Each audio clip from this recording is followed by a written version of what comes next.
Hello, everyone. Sorry, I'm a little late. I ran into a technical glitch. My internet just stopped working.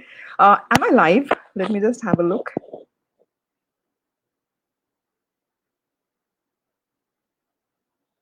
Okay, I feel I'm live. I can see that I am live.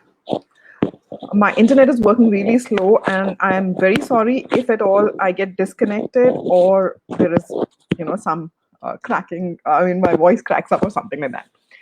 So, any which ways, happy Wednesday, people, and it's the time of the week again when I get to meet you all. I'm so happy to be here again with another topic for discussion. So, what am I going to be talking about today? So, today I'm going to be talking about this little gland which is hardly 2 inches long, but it regulates a host of vital body functions like breathing, heart rate, body weight, muscle strength, menstrual cycles, body temperature, cholesterol, and many, many more. So, what is this that I'm talking about? Can anyone guess? Though I had actually put it up, I'm sure people would have seen it. Yes, I'm going to be talking about thyroid. Why am I talking about thyroid today? Not just because I am an endometriosis patient, and about 20.9% of endometriosis women suffer from thyroid disorders. It is also because majority of people suffering from thyroid disorders are women. So women with endometriosis are at an increased risk of thyroid diseases, and endometriosis patients who do suffer from thyroid dysfunction may have an increased risk of intense chronic pain and increased endometriosis severity. How crazy can that be? As such, I think endometriosis is enough to make you go mad, and thyroid on top of it, I think it's a deadly combination. So, what exactly is thyroid? We keep hearing people talking about thyroid ho gaya hai. I'm having low thyroid, I'm having hypothyroid, I'm having hyperthyroid, and so on and so forth. So, what exactly is this thyroid about?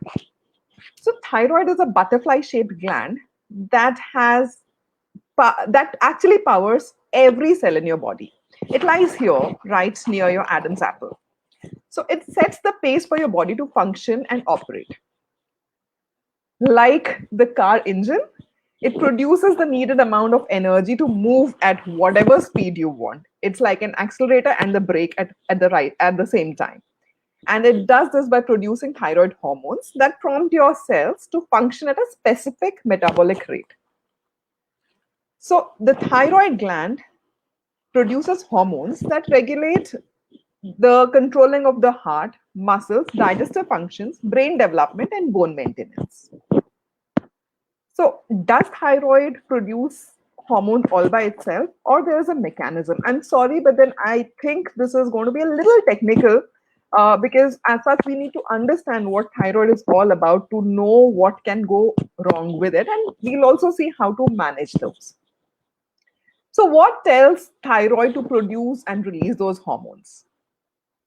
So the signal comes from a small gland which is located at the bottom of our brain called pituitary gland. So the pituitary gland produces and sends out a hormone called thyroid stimulating hormone. The thyroid stimulating hormone then tells the thyroid gland how much hormones to produce and secrete. So the TSH levels in your blood are rising and falling depending on your body's requirement to produce more or less thyroid hormones. So there is a third factor which is involved in this communication. The pituitary gland responds either directly to the thyroid hormone in the blood, or it also responds to the signals from the hypothalamus, which sits above the pituitary gland as a part of your brain. The hypothalamus releases its own hormone, thyrotropin releasing hormone. The TRH in turn stimulates the release of thyroid stimulating hormone in pituitary, which then signals to the thyroid gland to produce the hormone. So this whole network is referred to as hypothalamic pituitary thyroid axis or HPT. and it adapts to the metabolic changes and your body's requirements. So the thyroid hormones, it controls your metabolism, can slow down or speed up your heartbeat, can raise or lower your body temperature, affects how fast your food moves through the digestive tract, controls how your muscles contract, and also it affects the production of follicles and ovulation. So there are so many things that this particular thyroid hormone can do. So the thyroid gland produces thyroxine, which is referred to as T4. Thyroxine is a relatively inactive prohormone. The highly active hormone, that is triiodothyronin, referred to as T3. So collectively, the thyroxine and triiodothyronin, that is T3 and T4, are referred to as thyroid hormones. So the thyroid gland produces just 20% of the highly active T3, but it produces 80% of the prohormone T4. So once secreted by the thyroid, specific enzymes in other tissues like the livers or the kidneys may transform the T4 into an active hormone T3. In addition, there are other hormone producing cells within the thyroid glands called C cells. These C cells produce calcitonin, which plays a vital role in regulating calcium and phosphate levels in the blood, which is important for your bone health and maintenance. So these are certain things which emphasize on how important thyroid hormone is, because it has an effect on almost every system of our body. So how do we know whether our thyroid is right or wrong? Is there any particular test? Is there any particular test to check whether the levels are fine or there is something going haywire? So let's get to the lab markers which tell us, whether your thyroid is normal or is it underactive or overactive. Understanding your thyroid and its functioning is much more than just knowing your TSH. So if you suspect thyroid dysfunction, we generally recommend that you get the following tests done. The first is TSH. The TSH level typically falls between 0.4 to 4 milliunits per liter. If your level is higher than this, the chances are that you have an underactive thyroid. In general, in pregnancy, TSH level decreases. If you're on medication like steroids, dopamine, or opioid painkillers like morphine, you could have lower than normal readings.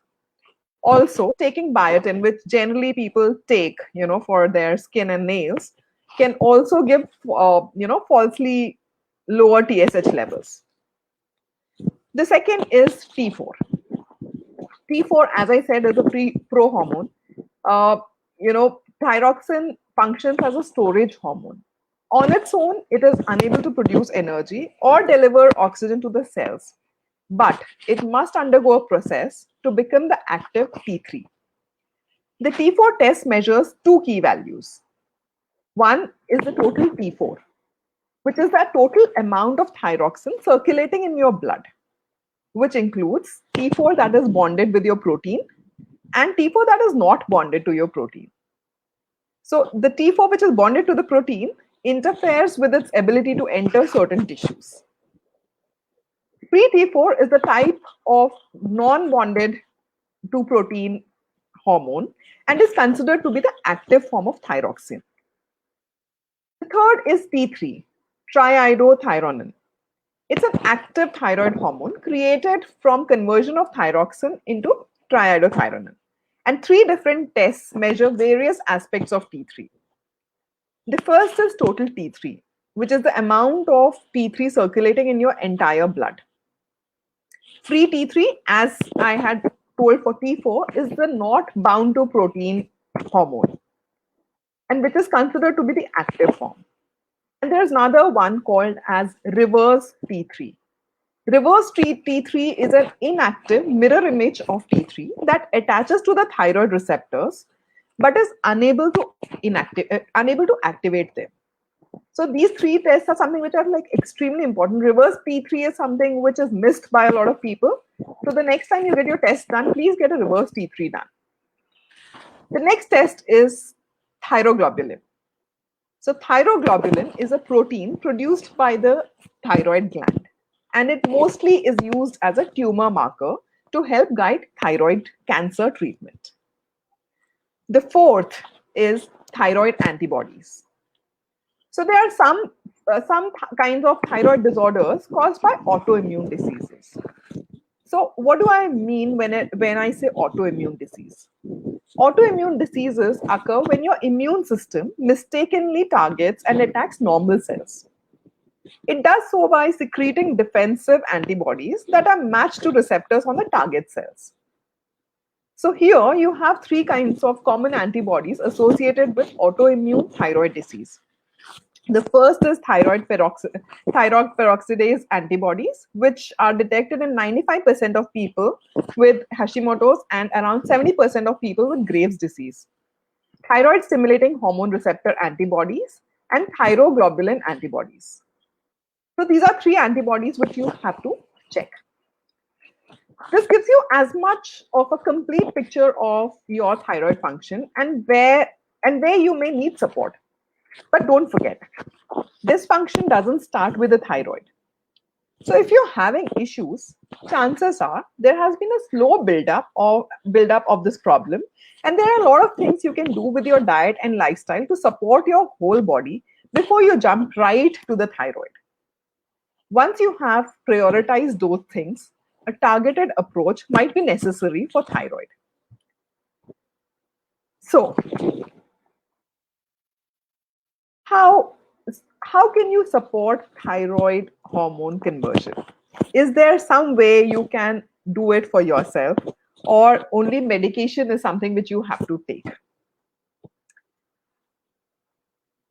First of all, nourishing the body as a whole is always the best place to start. That's going to make the biggest difference, and I'm not joking when I'm saying that. That's going to make the biggest difference in supporting your T4 to T3 conversion. So what does this mean? Eating enough calories, spacing out your meals appropriately, prioritizing your digestion and gut health, incorporating nutrient-dense foods like organ meats, and building up your body's resilience to stress. These are some things which will really help you improve your thyroid function. How many of you have thyroid or which seem to be having thyroid, indicating thyroid problems? I mean, if you have, you have loads of symptoms. I'm sure half of them, once I start telling you, you'll realize that these are so common that you'll be like, oh, these are some things which I'm having, but I have never realized that it might be because of thyroid. So what could go wrong with the thyroid gland?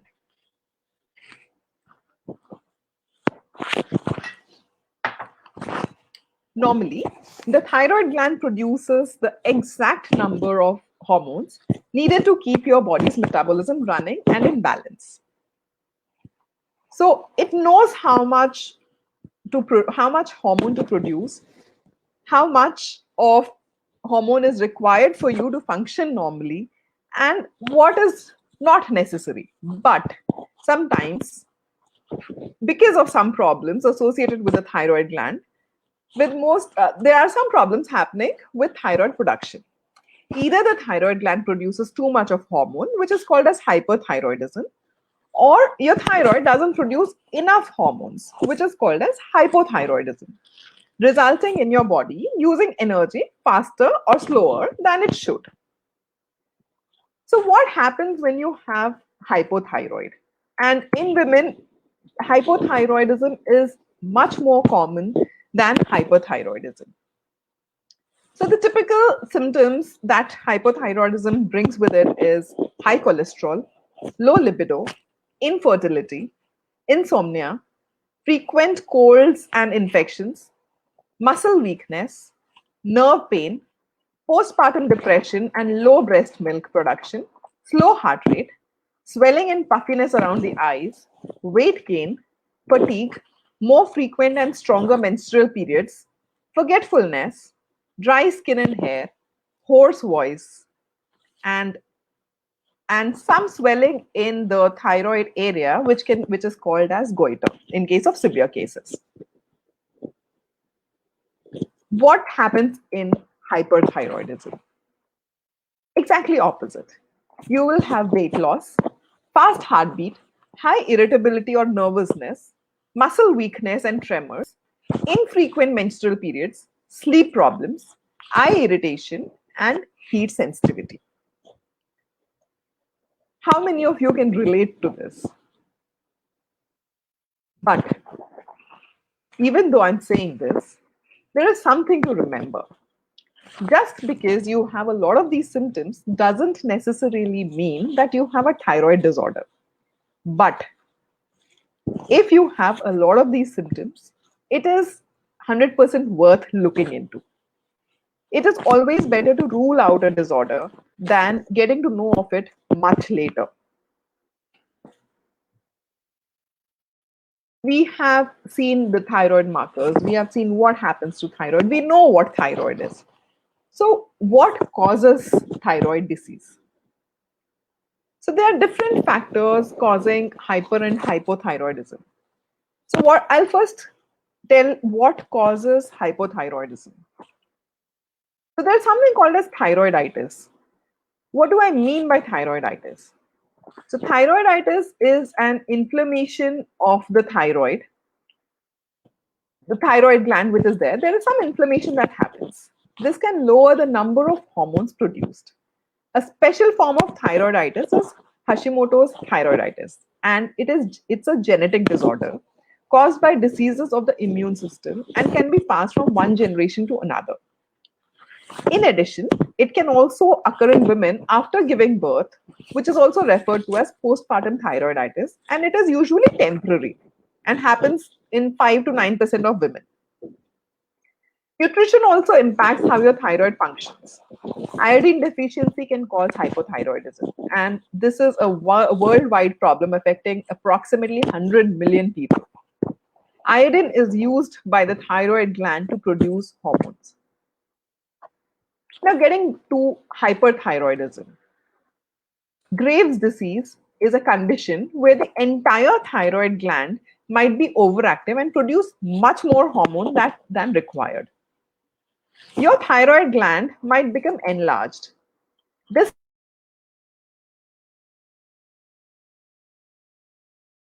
toxic goiter.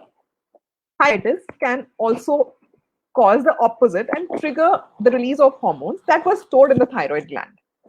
This uncontrolled release of thyroid hormone causes hyperthyroidism for a few weeks or months, and it may occur in women after childbirth. In contrast to iodine deficiency, excessive iodine intake may also have negative effects on your thyroid. And excessive thyroid iodine is found in a number of drugs and cough syrups. This might also cause the thyroid to produce either too much or too little hormone in some individuals. So make sure, be aware of what you're having in your medicines, in your food, and through your environment. Swelling and lumps can also occur within the thyroid gland, and such nodules can be harmless, but sometimes can cause production of hormones, which can even be cancerous. Now I'll come to something which is like extremely cliche. Does stress affect your thyroid? Anything that does happens, we boil down to stress. So does stress really affect your thyroid? If you look at stress response and how thyroid works, you can see they are in the same loop. The adrenals and thyroid are both controlled by the hypothalamus and the pituitary gland in the brain. So it makes sense that adrenals have a big impact on thyroid function. The main way they impact the thyroid is through cortisol, which is our stress hormone. If we have too much cortisol in our blood, it can disrupt the loop and inhibit thyroid function. Excess cortisol lowers the thyroid stimulating hormone production and can even inhibit the conversion of T4 to T3. So this is why chronic stress can lead to an underactive thyroid, okay, and can lead to hypothyroidism and Hashimoto's. When your body is under chronic stress, it responds by dialing down the thyroid function. If you're dealing with thyroid issues or you suspect them, first look into the stress factors like inadequate sleep, prescription medicines, imbalance in the gut, poor digestion and absorption of food, mental and emotional stress, undereating, nutrient deficiency, inflammation, or toxic exposure. The more resilient your body is to stress, the better off it will be. So stress does make a lot of difference, not just to thyroid, but to everything in the body. So the biggest lesson is to try relaxing yourself and try reducing your stress. Also, as it is said, all the diseases start from the gut. Please take care of your gut, and about 80% of your diseases will disappear. Now, let's come to things that we can do to promote the health of our thyroid gland. Are there some things which we can do at home to improve the health of your thyroid gland? There are certain factors which you should remember and take care of in your day-to-day life, so that the entire system, your thyroid, the thyroid hormones are all regulated. The first thing is up your iodine. It's really no secret that iodine is essential for your thyroid health. So make sure that you get optimum level of iodine. Don't overdo it, but take optimal level of iodine. Second, cook your cruciferous vegetables like kale, broccoli, cauliflower. They are nutritionally very dense, but they are also goitrogenic. So whenever you are having these cruciferous vegetables, make sure that you cook them, because if you don't cook them, they have a negative effect on your thyroid gland. A handful of nuts keep the doctors away, and it also keeps your thyroid gland healthy. Stay away, completely away from starvation and crash diets. Please don't get into crash diets. It puts your body under a lot of stress, and as I just said, stress exacerbates any thyroid condition or any other condition which is there in your body. Be careful with soy. Soy also acts as goitrogen and blocks the absorption of iodine, and that's how it can create problems with your thyroid. My sixth point is something which a lot of people have been emphasizing: ditch the gluten. Gluten is a big culprit for majority of people. So try cutting off gluten from your diet and see the improvement that happens. Your absorption in the intestine will increase, and a good gut health will improve your health of the thyroid also. Increase your intake of antioxidants. And last but not the least, exercise. Very, very important. Exercise is something which has to be the way of life. I have been emphasizing on exercise in every session of mine, not just because of anything else, but it makes a difference in every aspect of your life, right from your mental health to your physical health to your emotional health. So make exercise a part of your life. That's all about thyroid. I hope I could give you as much of information as possible. It might have been a little boring because it was very technical, but trust me, it was necessary for me to give you this information so that you understand what thyroid is all about. because we want people to be healthy. We want women to be healthy. We want women to know their bodies and know what needs to be done to get on the route to get well, to take charge of their health, to take charge of their wellness. So, coming Sunday, we will be doing a session on endo crusaders for adolescent endometriosis. Teenagers also have endometriosis. Let's deep dive into that topic and see how it is about teenage endometriosis. In case you have any doubts or any queries, please post it on our on the comments in the comment section. I'll be very happy to answer. And it was such a lovely time having this conversation with you, and it was like it's amazing all every time. Have a lovely evening ahead, and see you all on Sunday on Endo Crusaders. Bye bye.